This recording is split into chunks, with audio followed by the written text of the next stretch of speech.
The family that prays together stays together. My name is Boniface Ndeti, and welcome to today's reflection on the 13th Sunday in Ordinary Time. The church does need vocations, big time, but inasmuch as the vocations are held in high esteem, they should be looked upon with some suspicion.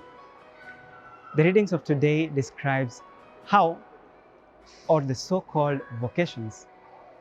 In the first reading, in 1 Kings, chapter 19, verse 16 to 21, it describes how Elisha responded to the call of Elijah.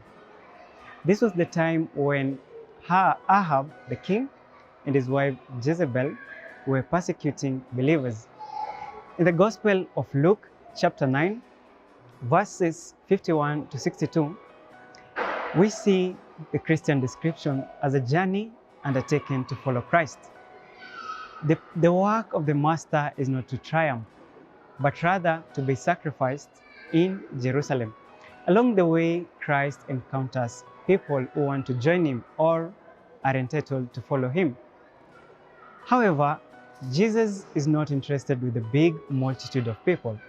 He ends up then giving them what it entails to follow him. The second reading from Galatians 5, 1, then 13 to 18, it tells us that people must be free to follow God or not to. A disciple is not bound by any law apart from the law of love.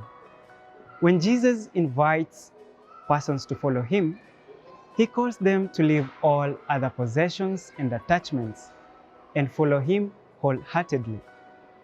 This detachment or leaving of family are there to help us to truly and fully follow Christ. Many of us have the desire to serve God. Many of us have the desire to join religious institutes, but our attachment to sinful habits or attitudes, to possessions, relationship, hinders us from following him closely. We need to burn the yoke of slavery to sin and in its place take up the yoke of Christ in order to find true freedom and joy.